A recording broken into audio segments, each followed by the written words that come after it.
The traditional Japanese garden, expression of an ancient aesthetic. One of its essential elements is moss.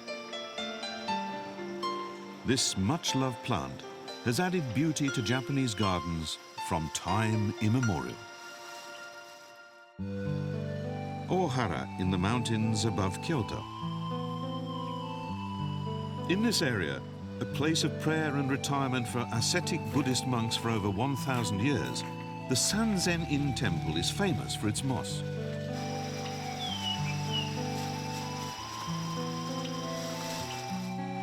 The temple's Amida Buddha statue, a national treasure, gazes out on a carpet of moss. It's a sight that draws visitors from all over the world. There's a reason why the moss is so beautiful here. The terrain, water, humidity and temperature in Ohara combine to form the ideal environment for moss to grow.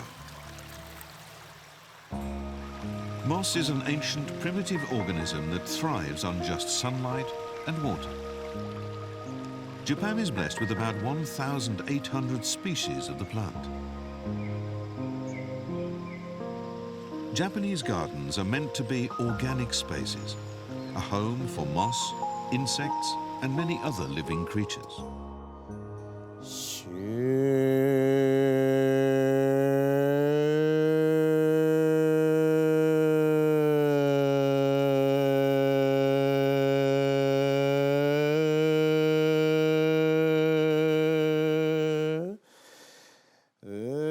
Moss is often said to embody the beauty created by the passage of time, an affirmation of the changes that occur over the years, an appreciation of the transience of life, a living expression of the ancient Japanese aesthetic sense of wabi-sabi. Valuing this beauty, Sanzen-in created an environment to nurture and protect their moss throughout the cycle of its life. Whatever human hands undertake is, of course, limited by nature itself. Look at the moss-covered trees, the stones covered in moss. You could see that moss as an erosion force, or just life trying its best to survive. It's like a model of evolution. Glass terrariums featuring moss are now a popular way to enjoy nature's beauty indoors. A terrarium creator living in Ohara, Murase Takaki, features local moss in his designs.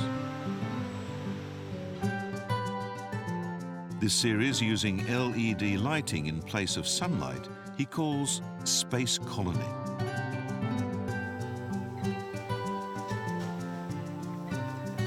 First inspired by his grandfather's bonsai, Murase has been a keen gardener since childhood. To better support the growth of moss in his terrariums, he developed special soils and light sources.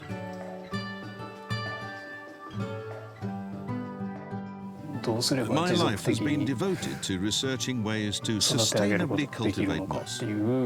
So far, the longest people have kept it alive is about 10 years. I believe we can extend that by learning how to better nurture and care for this life form. It's the same approach we need to take towards nature in general. The world of moss usually lies at our feet. By presenting it at eye level, Murase confronts us with the questions we must face in our modern world. Plants don't live in isolation. They must always coexist with the rest of nature. I want to give people a deeper insight into our relations with the natural world. In my works, I try to recreate a garden, a mountain, an island, even the whole earth itself. The beauty of moss, an ancient plant that can teach us how to live in harmony with nature.